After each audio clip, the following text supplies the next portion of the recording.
Howdy, folks. Generic Cowboy here, telling you that this episode of the Eclectic Gamers Podcast is brought to you by the Roanoke Pinball Museum in Roanoke, Virginia. Roanoke Pinball Museum. It's an interactive museum. It's sort of dedicated to the science and the history of pinball. Its mission is to cultivate curiosity in science, art, and history through pinball, but while preserving and honoring its role in American culture. The museum is open every day except Monday, and it houses over 65 machines with models ranging from 1932 to 2018. I sure hope they have a buckaroo. Roanoke Pinball Museum. Your world of entertainment awaits.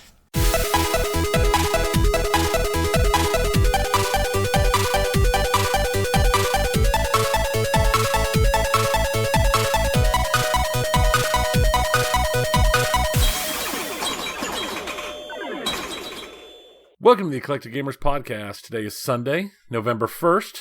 Pay your rent. Actually, it's probably late by the time you've heard this. Episode 127.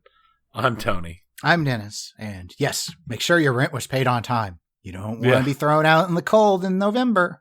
Yeah, that is the wrong time of year to get thrown out. Yes. Well, unfortunately, it's also the wrong time of the year for much in the way of news, though I think we're going to have a good, juicy video game topic coming up here in a little bit. I don't know if good is the word I'd put it. Juicy good works, isn't deliciously evil. Juicy works. Mm-hmm. Speaking of juice, what's been going on, Tony? For those that don't know, Tony and I have been talking about for the last 10 minutes what's been going on, and we're not going to share all of that because it's not happy. Yeah. It's just depressing. Yeah, that's right. And we're here to bring levity to your lives. That I'm getting tired of every opening being, man, work's been a real pain. So, what has been happening? Did you play any games? Read any books? I did. I finished The Shining, and I've been started the unknown to me until I finished The Shining that there's a sequel to The Shining called Dr. Sleep. So I started that. I've never heard of that until you told me. I'm just starting it. It's definitely you're just super happy, go lucky follow up to such a happy book like as The Shining. I mean, it's all rainbows and unicorns and happiness. Yes, you've convinced me. 2020 might be the wrong year to be reading these books, but that's why I haven't reread The Stand this year. Though I'm going to watch the miniseries when it comes out next month. Because a new miniseries? New miniseries, or it's a new limited series that's going to be coming out. CBS has it, so it's going to be on their CBS All Access. Every channel has to have their own darn web thing. Yeah. So it's just, there's bells in the background because there's a bunny or a squirrel or something, and the dog's being a pain in the tuchus because of it. Squirrel. Or it could be the skunk that we have nearby. Pet skunk. Sprayed somewhere, and it didn't smell like skunk. It smelled like skunk or mixed with something else, and it was weird. But it started coming through the heater vents in the house, and it woke the dog up.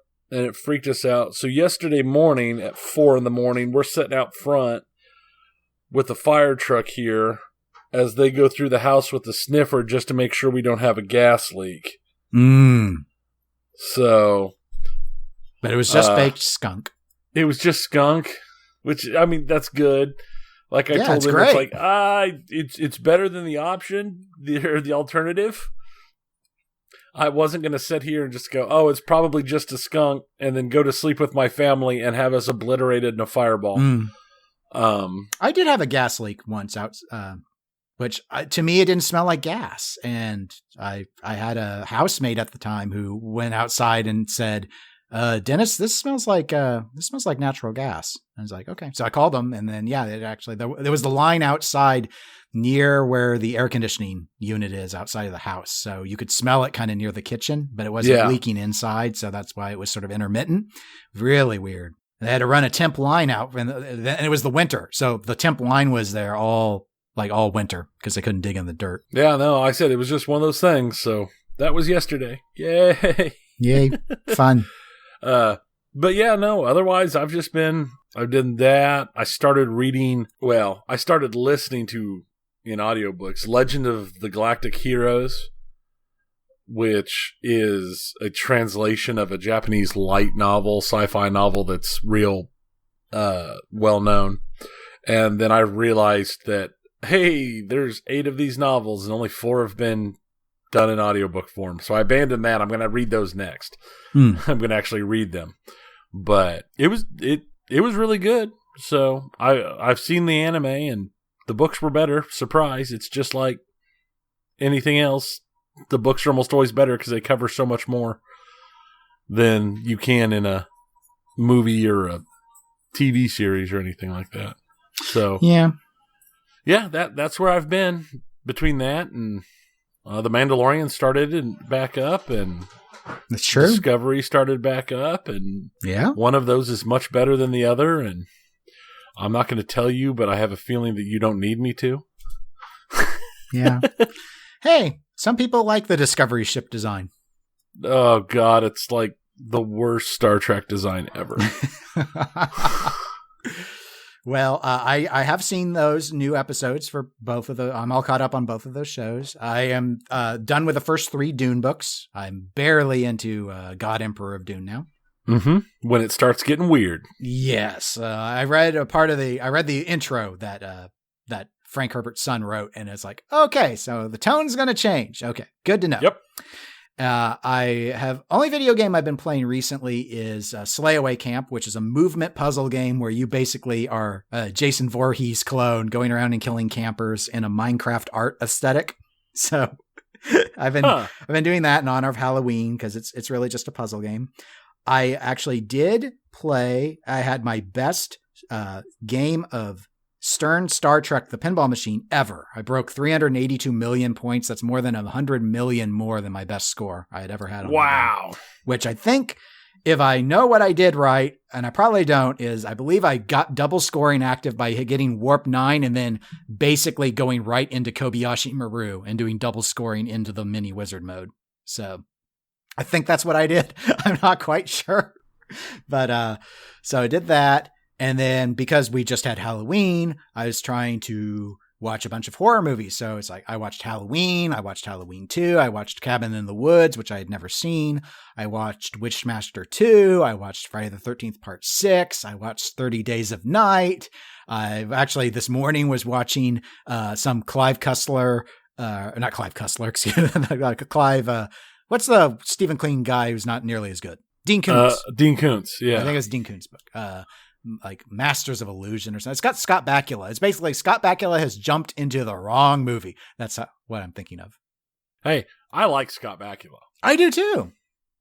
But sometimes he has a bad jump, apparently. So it's just been watched a whole bunch of horror stuff. And speaking of horror, does Cabin in the Woods count as horror? Does Cabin in the Woods count as horror? I mean, yes, I think it does. I think it falls under the genre of horror, but it's one of those where it's obviously there's a lot of comedic elements to it. So it bends a bit, but it's like how Scream is a spoof of horror, but it's still in the horror genre. I mean, it's a total, I mean, in terms of splatter effects, it's a total slasher style. Yeah. Graphically, it's incredibly gory. I really enjoyed it. That and I always, a lot of times I'll watch like that and Dale and Tucker versus Evil when I want my horror comedic play. Yeah, no, I definitely see the Buffy influences when I watched it. But of course, with Bradley Whitford involved, all I can think of is oh yeah, this is West Wing of zombies. Yeah. Zombie West Wing. Yeah. We got to talk and slash and walk. Oh, that'd be so good. Oh, I miss that show. I do too. Well, speaking of missing stuff, let's go ahead and get into the meat and potatoes of the episode. And we'll start with pinball as we usually do. Meat and taters. A couple topics. First one I wanted to touch on is I was listening to the Super Awesome Pinball Show. Awesome? Yep, it was super, and it was awesome. And they had an interview with the owner of Spooky Pinball, Charlie Emery. And this I wanted to note because in all the shows that I've been on, either as guest or co-host or whatever, it all blends. Obviously, I can't keep it mentally all straight. Total Nuclear Annihilation, game you like, game very I much. I know I have been commenting publicly that it's been my suspicion that there would not be any more TNAs.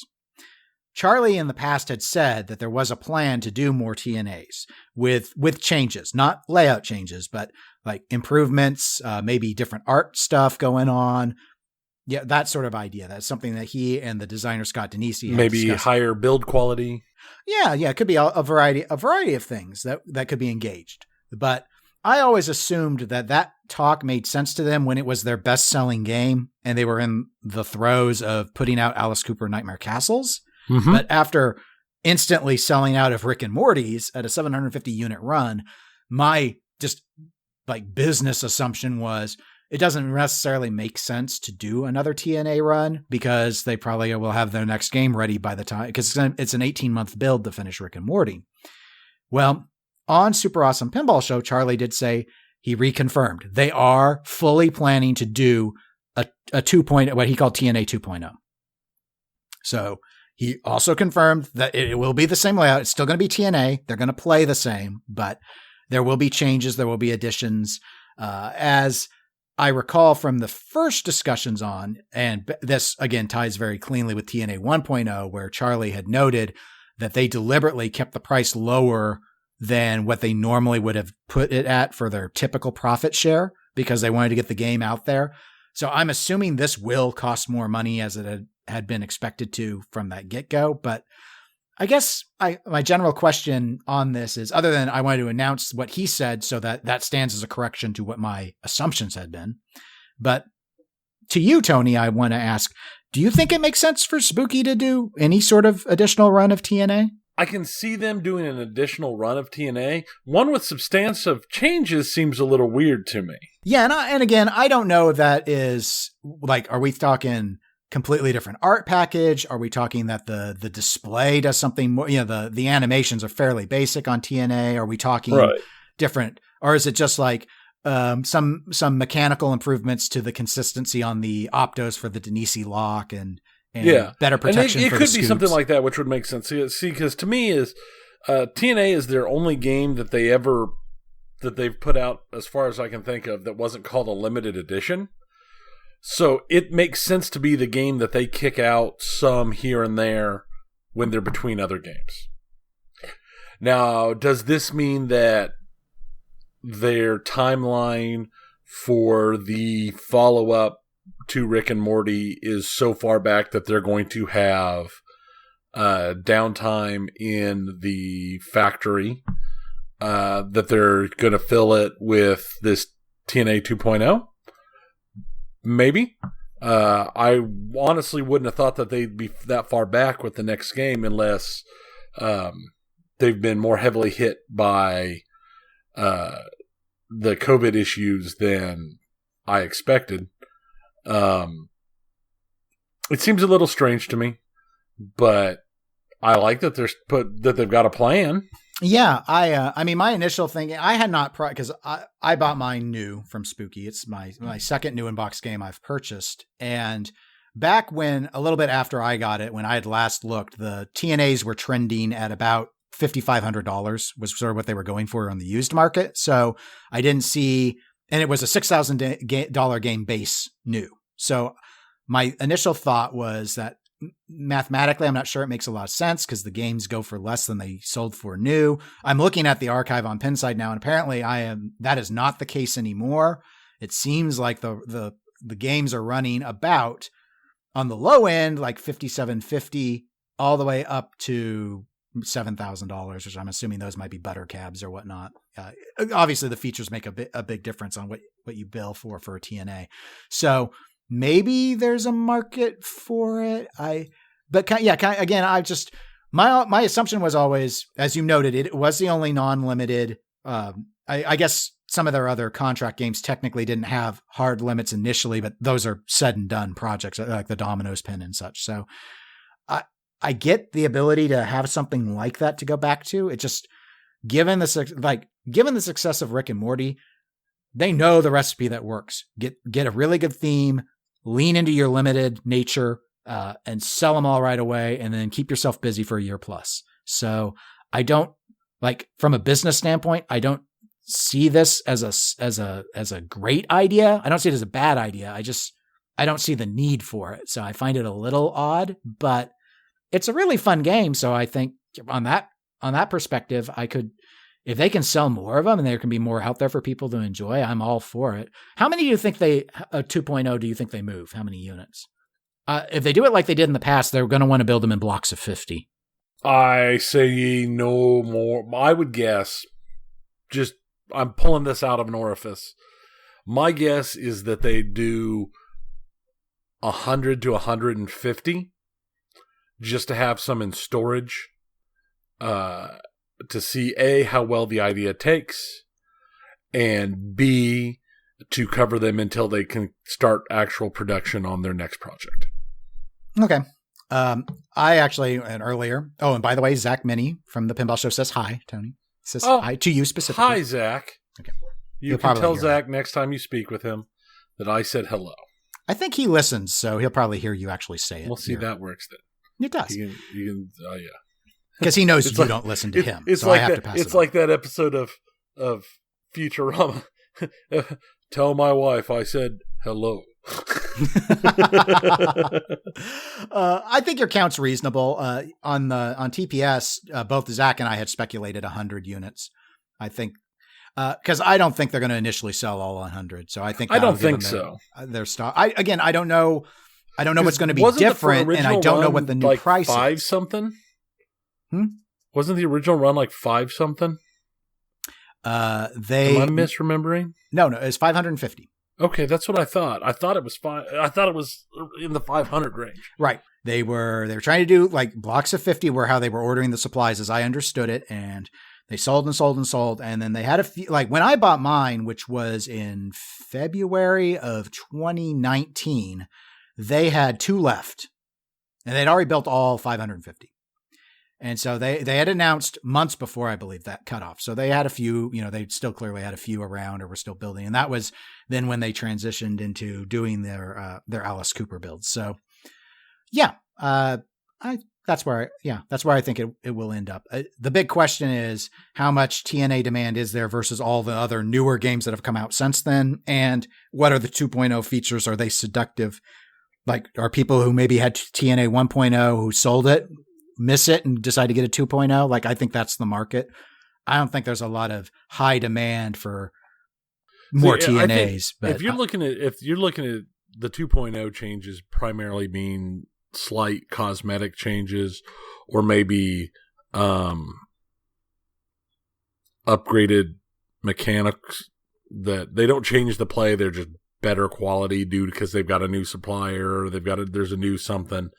I think that most likely what you're looking at is we're not quite ready to start the design point of, or at some point they weren't quite ready to start the design point of their follow-up to Rick and Morty. So to keep the design team busy, they spruced up TNA before they started on the next project, which means they'll have a window because something was behind that'll let them kick out 100 machines or whatever. Yeah. 150 machines. My only thing is I don't think they are behind. I think that they're unveiling a new designer for the next game. I think it's ready. I think they're pushing to try and get the Rick and Morty's done faster. And part of that's probably just the pressure of do you really want your customers to wait 18 months for a game? I mean, it's not a great position to be in. But yeah, I don't think they need to do it. I think that's more a want thing. Like Charlie and Scott just think it's a cool idea, and so they want to do it. But well, we'll have to wait and see. Yeah. No, it's an interesting idea, that's for sure. It's kind of like their version of Stern vaulting stuff with new art. Yeah. Now that's where I don't know if they're going to change the art or what. I like the art package on the first I do one, like the art package. I like everything really cool. I like everything about TNA. It's fun. It is my favorite. They could put in more beepier version. That would be better. More beep. Speaking of beeping, if you want to beep in slow motion, the Slo Mo Guys, they showed how a pinball machine works just the other day. I have a link to the video in the show notes.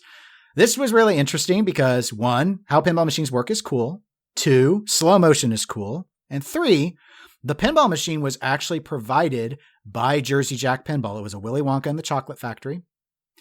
As of earlier this morning, I checked, that video had been seen by 290,000 viewers. And for those that don't know, the Slo Mo Guys are what we call, outside of the pinball industry, an influencer. They have 13.9 million subscribers on YouTube. Yeah, they are not a small channel. They're a very popular channel. I was going to ask Tony if you had heard of the Slo Mo Guys, but I also knew that would be an incredibly stupid thing to ask. Right. Yeah, no, I've heard of them. I have perused many of their things. Surprisingly enough, though, while I've watched a lot of their stuff, I'm not a subscriber. Yeah, I'm not either. I mean, but it just shows, because it shows up like on the homepage of YouTube. So, yeah, and that's the big thing, is there are a couple people that I watch a lot of that I'm not subscribers to because they're so big, they are always appearing everywhere. I mean, I don't have to subscribe to Will It Blend. I know I will find it. Right. But Jersey Jack, don't do it. Don't loan them a pinball machine to the Will It Blend people. You will not like what comes back. No. But so, and I did hear it confirmed. Like, it was Jersey Jack approached Slo Mo Guys about this. So, Tony, let's discuss how smart this was. I mean, I know for a fact that we have talked about this together and with others outside of the show. This ties in big time to our Marketing 101 talk when Travis Murray was on the episode. Mm-hmm. I mean, this is the type of thing that I think is if they want to get seen and get things known outside of the pinball hobby, this is the type of thing they need to. Yes. I'm going to be more direct. Let me turn to the audience. I'm now facing the microphone. I was already, but now it sounds like I really am. Let me be more blatant. Stern, are you listening? Are you watching this? This is what winning looks like. When it comes to marketing, this is what winning is. These are real numbers. Yeah, this is a very good thing. I like what Jersey Jack has done lately. The Guns N' Roses launch and the way they handled that, I was really happy with. Now this, I'm really happy with. There are a few other big name places I think that could probably be slipped into pretty easily in the influencer groups. But it's definitely a smart move. It's a great move. They are playing the influencer game the best of anybody in pinball by leaps and bounds.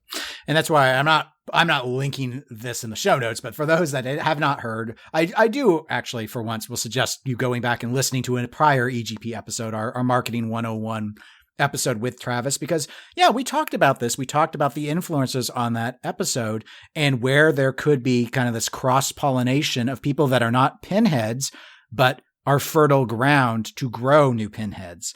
And that's where this, being a tech-oriented channel, showcasing how something works, the intricacies of the mechanics of pinball are interesting to people that would watch the Slo Mo Guys. That's why it's such a great audience, because it's not your typical audience, but it's an audience that you would think would like pinball. I remember going and watching the video yesterday, and like the top 2 comments when I loaded the page, the first 2 ones I saw, one of them was just like, whoa, this is really cool. I can't stop watching. And then the next one was, the whole time I'm sitting here thinking I want to buy a pinball machine. I saw that comment. Yeah. No, and again, and why I pointed to that episode we did, what Travis noted is, when you have something like 13 million subscribers, it's not like you're selling 13 million pins. You just need a small percentage of these people to research this, and then a smaller percentage of that decide they actually want to buy something that were sales you never would have gotten anywhere else. You were never going to get it through some live stream reveal on Twitch. You're never going to get it because you put it up on your own Facebook page as a pinball manufacturer. It's growing a new audience, not just waiting for them to come in and find pinball, which seems to have been the strategy for the last 8 years. Yeah, no, I fully agree. So I'm gonna golf clap.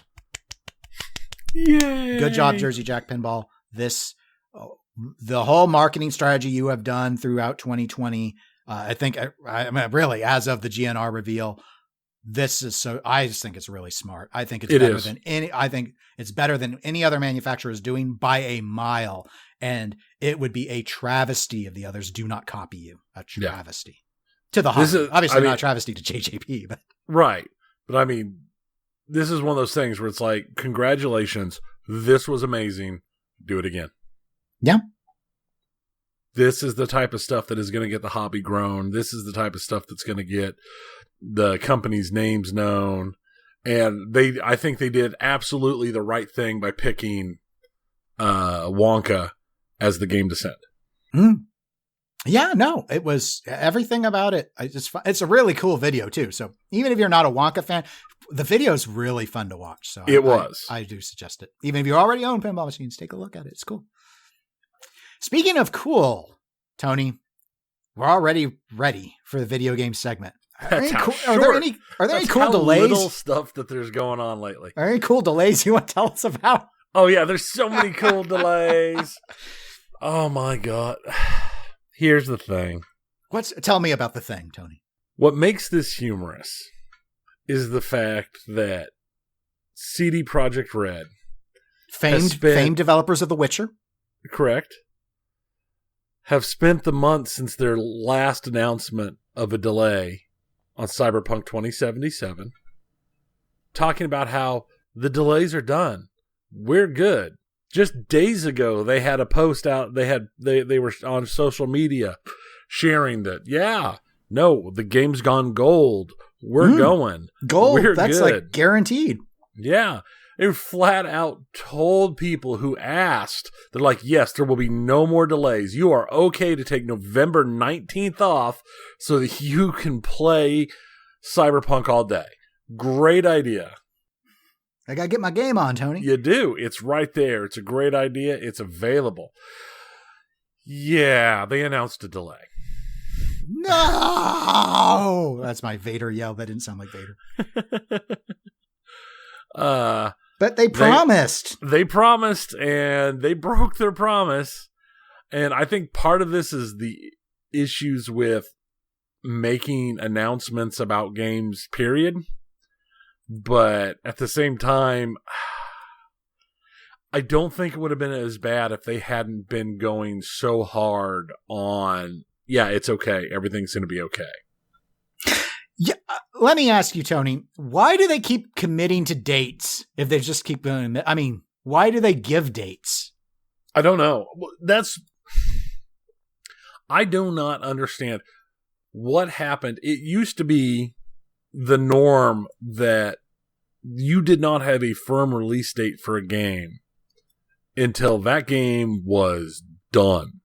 But I agree, but I'll also say it used to be, and I have heard of in the last two going back to the PS4 or 3 and the 360, like 4 or 6 games where once you go gold, you come out, you don't delay anymore. So, well, the thing with that is going gold doesn't really mean anything anymore because you're right. Everything's updated.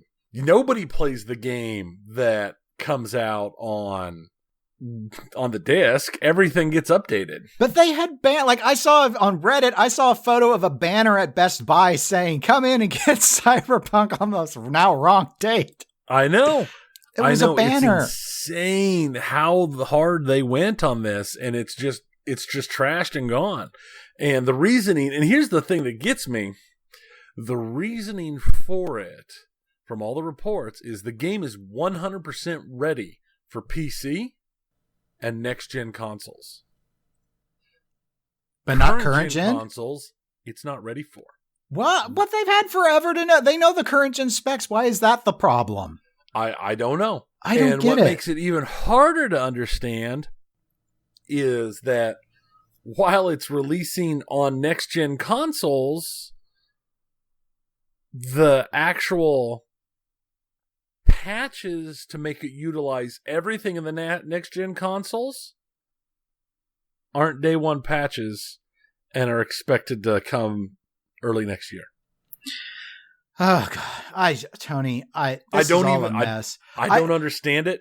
I think my guess from the various things I've read and looking at it is that when they finished everything up and everything was looking good, and when they went back and started doing play testing on current gen machines, my guess is either there were loading time issues or there were hanging issues. There was something that was bad enough that it would be a review killer that they've got to clean up. Well, it's not a bad theory, but I mean, it's so many of these decisions. I think early on when Cyberpunk started to delay, obviously you had COVID delays, which people were very sympathetic. Yeah, they felt almost in a Rockstar mode where it's like, we want the best game possible. So people were really, I think, wisely forgiving to announce delays to have a better game product. But yeah, especially after the last, not this now new delay, but the one before, which then all the reports started to come out about the crunch conditions. This just looks like, now what'd you do? Did you crunch your staff for nothing now? The crunch conditions when they'd originally said there would be no crunch. Yeah. And then there was crunch. So is there more feedback on the crunch stuff? Because surely there's blowback about that. There is, because there was a recent investor call and the joint CEO, Adam Kikinski, said the crunch was not that bad. Oh, what was he in the crunch? Was that how he knew that? I don't know. He said, and I quote, regarding crunch, actually it's not that bad and never was. Of course, it's a story that has been picked up by the media, and some people have been crunching heavily, but a large part of the team is not crunching at all since they have finished their work. It's mostly about Q&A and engineers, programmers, but it's not that heavy. Of course, it will be extended a bit, but we have feedback from the team. They're happy about the extra 3 weeks, so we don't see any threats regarding the crunch. And amazingly, the team apparently disagreed with him, because the blowback they took internally was enough that he had to send an email out to the team apologizing for his comments because they came across as demeaning and harmful. And also not surprising, some angry developer leaked his email to the media. So now there's more stories about how he downplayed a crunch that exists and demeaned everyone by saying, "Oh, it's not that bad. It's not heavy. And it's only on the engineers anyway." Yeah. And then, the truth of the matter is the email was pretty bad. I'll quote from the email. It's like, I had not wanted to comment on crunch, yet I still did. And I did it in a demeaning and harmful way. What I said was not even unfortunate. It was utterly bad. I didn't want to talk about this terrible topic, and then I did as a total potato. I mean, I knew we shouldn't say anything, and but I just couldn't help myself but say all the wrong things. I'm such a great CEO. I mean, it is. No wonder they have a joint CEO system. They need the other one to cover for this guy. This guy obviously shouldn't be allowed to. I mean, I didn't mean to comment on it, but I still did. I'm sorry. That's like walking up to a blind date and just saying, "Hey, nice." I mean, you know what? It reminds me. Sorry about that. No, it's fine because we'll have to have a beep because I'm gonna have to put in another one too because it reminds me of the scene in The Last Boy Scout where he goes, "Oh yeah, no, I understand. Oops, I slipped and my fell in your wife." Just like that movie underrated. That movie had so many good lines in it. Yes. Oh yeah, no. Oh, it's so bad. I mean, it is so bad that in August, CD Projekt Red's share price was at an all-time high, and it has fallen 25% since August. Massive. Whoa. That is huge impact. I mean, I heard on another gaming podcast that I listened to, obviously, the issue has now come up that with all these delays, a lot of people thought this was going to be game of the year.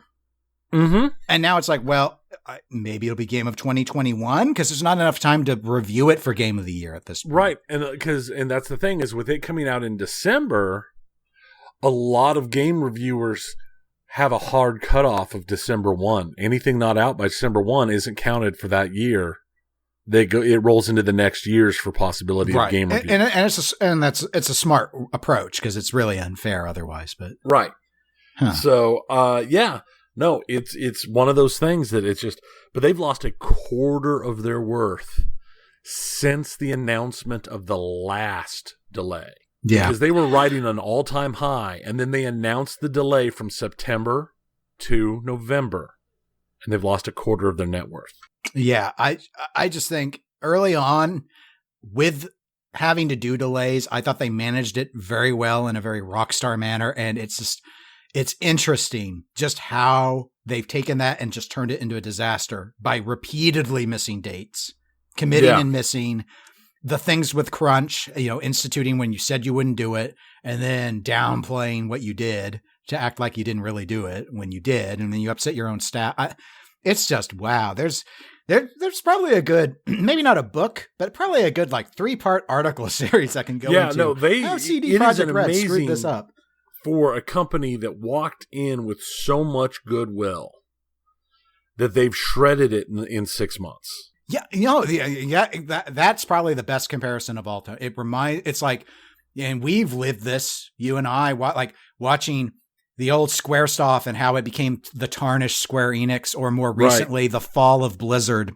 Yeah, and that's what this feels like. The question is, can they come back from this? Is this something that they're in a position that they'll be able to bounce back? Because this isn't the same level of bad blood that has been created by Blizzard over the last several years, or that happened with the fall of Square. And I think it's entirely possible that they can, especially if this game is as good as everybody hopes it is.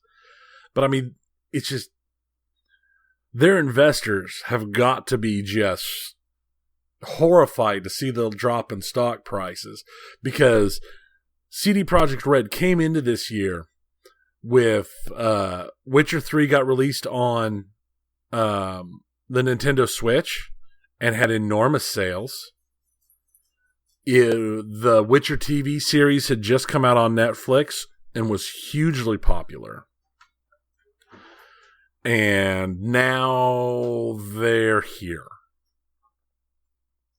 I hope this game's as good enough to make up for what it's done to the company, how it's tarnished the company over the course of the last 6 months. Yeah, I think they can come back. I think any company can come back as long as it can survive. So as long as it survives and can cut off the arm that is holding it to Activision, any company can come back. Yes. So, yeah, we'll have to see. You hear me, Blizzard, please? If the game is good. If the game is good. If it's not a Mass Effect Andromeda. Get away from Activision. Yeah. Hey, Microsoft, do you you got any of that buy up bunch of major company money lying around? Can you just buy Blizzard away from Activision? Oh, yeah. I have a lot of hopes for this game. I really do. I've not pre-ordered it because I don't really do that kind of thing like I used to. But I am planning on picking it up after release. Yeah. No, I still have a pretty high degree of confidence that the game will actually be really enjoyable. Right. If it ticks all of my interest boxes. That's why I'm going to go for it. I mean, it ticks all of my interest. And that's where I think, even with all the drama behind all of this, I still expect this to sell very well for CD Projekt Red. And that ultimately, money is what matters. So, right. And they're still going to get it out in time for Christmas. I guess. Hopefully. I can't, unfortunately, I cannot trust dates from them now. No.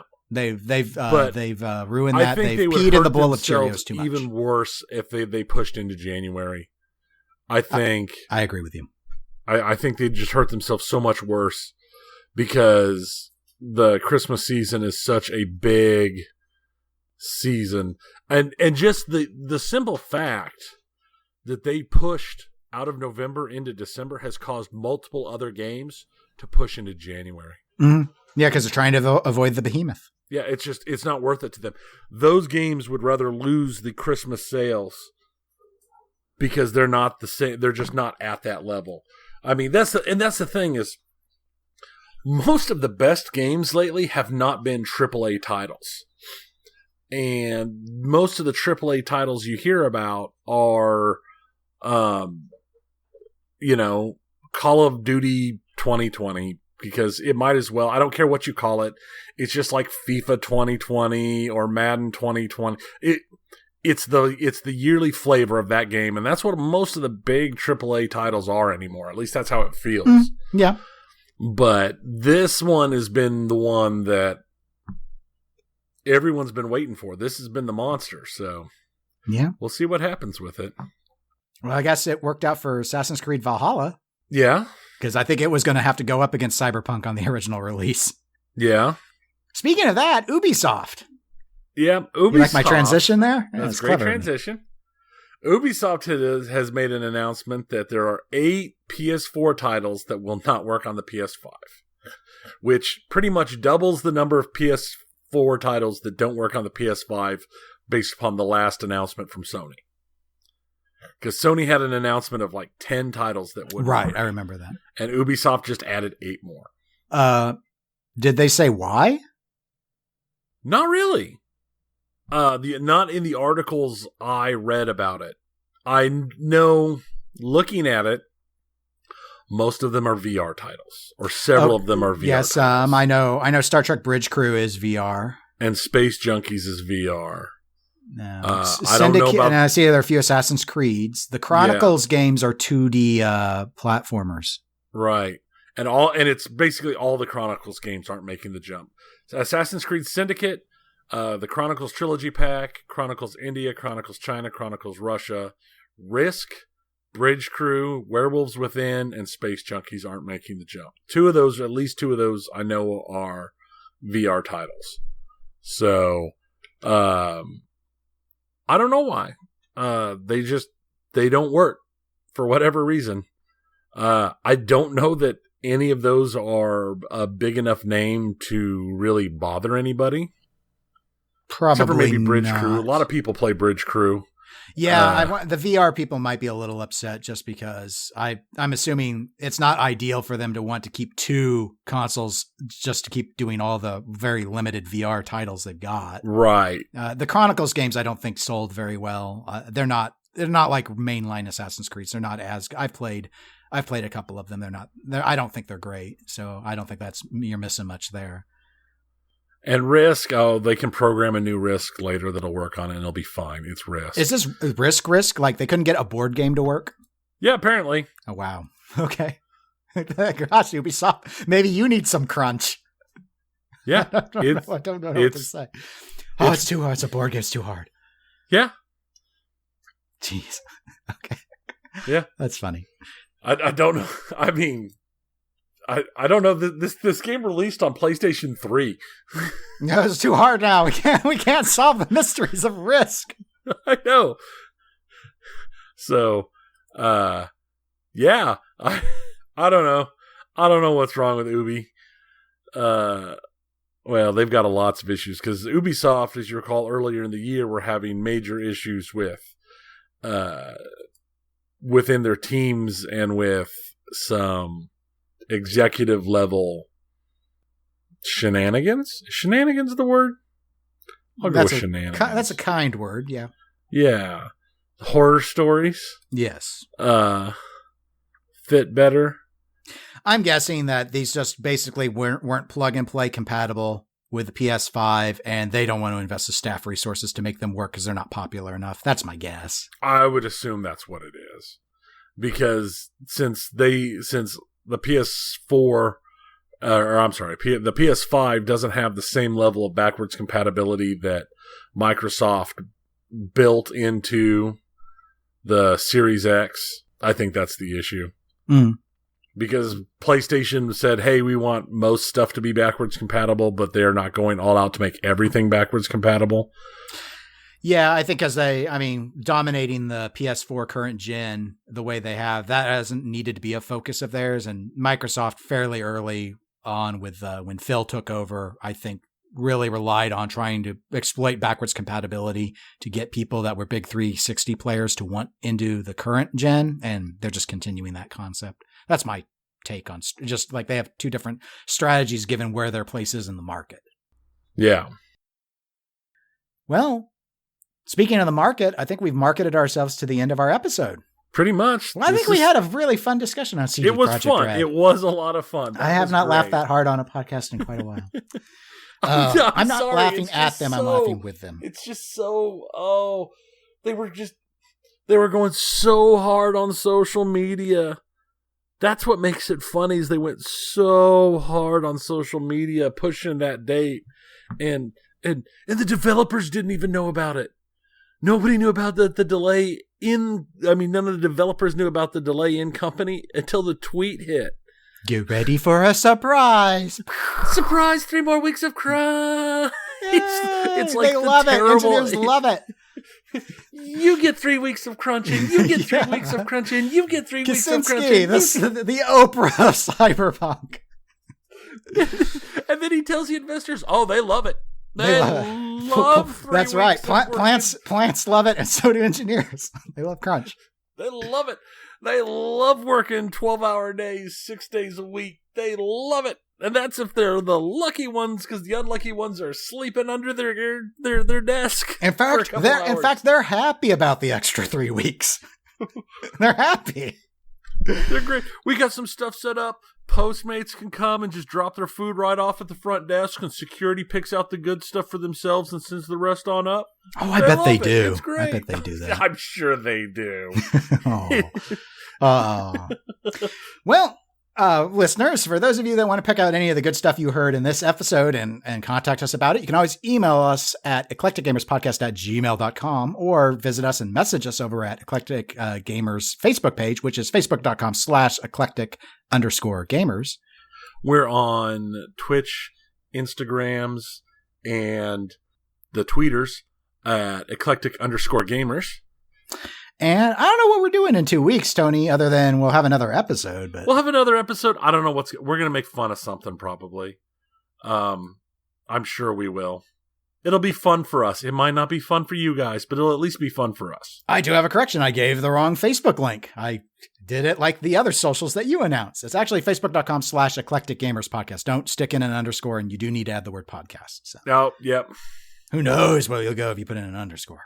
Yeah, you probably go right into the CD Projekt Red crunch cycle. Don't go there. There's a trap. There's a trap. There's a knock on the door, and they're just like, "We need you to crunch. We need you. You'll be happy." It's like, but I haven't programmed anything since BASIC. It's okay. We need your help. We need your help. It's like the bad fanfics where they just knock on the door, someone's having their normal day, and then like they're like this hero from some stories, there's like, "I need you," and grabs him and takes off, and it's like the terrible Mary Sue fanfic. Oh. I saved CD Projekt Red.